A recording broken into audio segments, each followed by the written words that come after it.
We're live. Happy Friday and welcome to my kitchen. I don't know why I do that. I guess a lot of days ill, home from school, watching The Price is Right, or whatever it might be. Welcome, guys, and thanks for joining me. I'm going to make a cocktail that's really a modern classic, created by a bartender, pretty famous in her own right. I believe she opened her own bar and restaurant in Midtown or just Manhattan in general called Pegu. But this cocktail dates back to 2001, a crazy year. Yes, indeed. What it's best known for, of course, we're not going to talk about on today's show, but it was also kind of the beginning of the cocktail renaissance. And Audrey Saunders was already really coming into her own and creating cocktails. And this one predates opening up her own place. She made this cocktail at a Midtown bar called Beacon. Is it still there? Don't know. The Old Cuban. Audrey Saunders was really known for creating new classics and riffs on old classics like the mojito.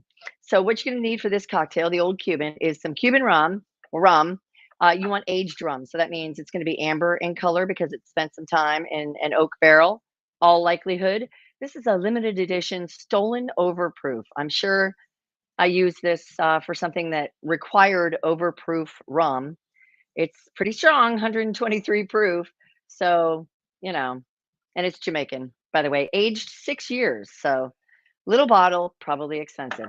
You need the Angostura bitters. You need fresh lemon juice or lime juice. I'm sorry. Oh, I forgot to get out the simple syrup and the light simple syrup at that. I could even use mint, I suppose, but I do have the light syrup jammed in there. From Master of Mixes, I love this stuff. Fewer calories and less sugar. 94% fewer calories in simple syrup from sugar. So there you go. We need that, and we need champagne. Now, I love champagne. I'm not going to use champagne for a cocktail, right? I'm going to drink it plain or not so plain, if you know what I'm saying. So I got this. It is a Cremant from the Loire Valley, and it's shares the maiden name of one of my besties, Langlois or Langlois, as it would be pronounced in French. And it calls for some garnishes. You need some mint too, fresh mint, definitely fresh mint. And it calls for either a lime wheel or lime slice, but I don't have any fresh ones. So I am actually going to use the cocktail garnishes, dehydrated lime slices, and away we go. So again, this is really kind of a riff on a mojito, which of course is simple syrup and mint and white rum.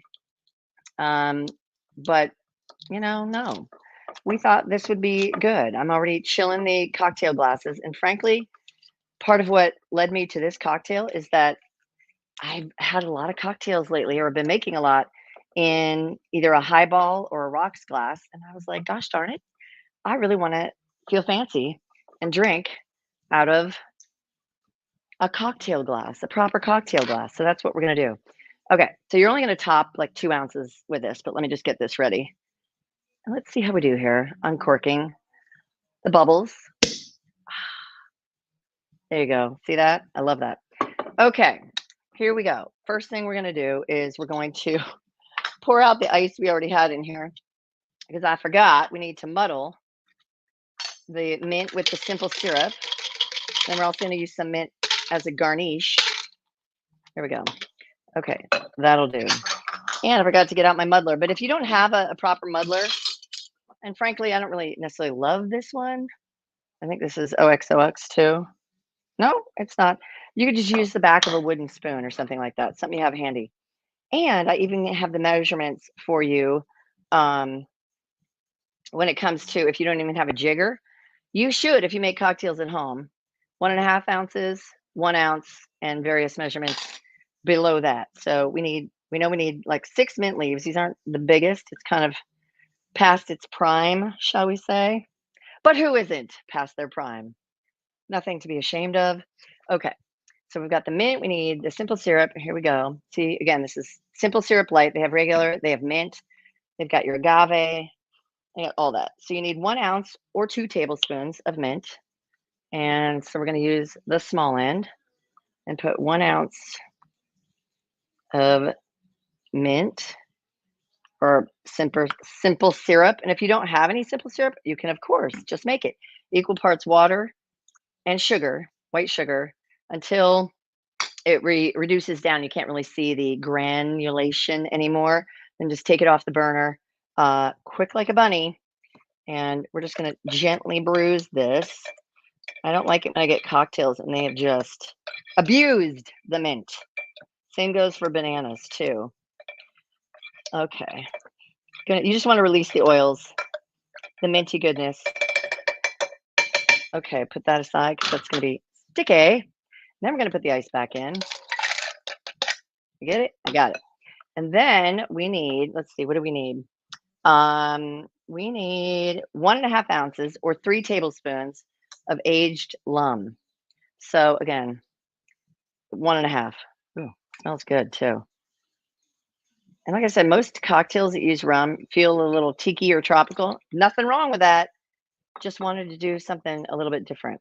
Okay, we have the simple syrup. We have the rum. We need 3/4 of an ounce of lime juice or 1.5 tablespoons. I believe the 3/4 ounce is right there. It's like about halfway up the 1.5, if you know your math. Get all this out of the way. We need 1 to 2 dashes of Angostura bitters. Angostura bitters. Let's see. You know, aromatics. And of course, the mint is an aromatic too. If you watch cooking shows, you know. You know. Whoops, I'm picking up the wrong thing. Okay, we're going to give this a good shake. Oh, I don't want to see the flapping on my arm, so pardon me for my technique. Okay. Ooh, nice and cold. Okay, it's been chilling in there with the ice. Okay. Whew. So we're going to pour this in straight up. Oh, I love it. Peachy color. It's got the flakes of mint in there. And the champagne has been chilling. So we're just going to pour a couple ounces on there to our liking. And then we're going to garnish and give it a little try. And probably a word to the wise. I don't know how many of these you want to have. Mixing spirits, man, that'll mess you up. That will mess you up. And nobody has time for that business. Okay. Let me do this. Okay, I've got this one. Just going to put a little, I like it. The bubbles are popping. They're popping. We're popping bottles. Hi, JD. You made it. Good to see you. Happy Friday to you, too. Okay. And the lime dehydrated limes are super tiny. Look at that. And they smell very limey. But, you know, I figured this would be good because it would just float on top there, be super photogenic. Now, where did I already put my lime or my mint that I had set aside? Here, this one. This is the one. Now, let's just release some of the oils again. Put that on top. And let's try the Old Cuban. I love this. I love a good mojito. My friend Spence will tell me it's the most selfish drink you can order at a bar, but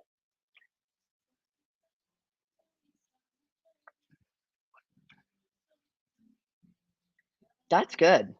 Really brings the rum out. Woo! And tastes just sweet enough.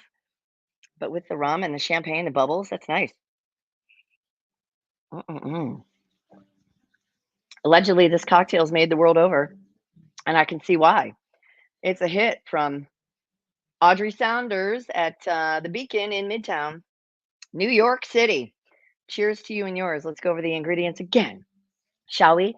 6 leaves from your mint sprig. You also need an additional mint sprig for the garnish. You need 3/4 of an ounce of lime juice, 1 ounce of simple syrup. Some people do the 1-to-1 ratio, the syrup to the lime juice. You can play with it. You can do whatever you want. Let's see, 1.5 ounces or 3 tablespoons of aged amber rum. You don't want the clear white rum. And then a couple ounces of champagne on top with a dash or 2 of bitters. And you've got yourself an Old Cuban. It's pretty and delicious. Might have to have a couple. Thanks for joining me in the bar, guys. Cheers till next time. Have yourselves a safe, great weekend.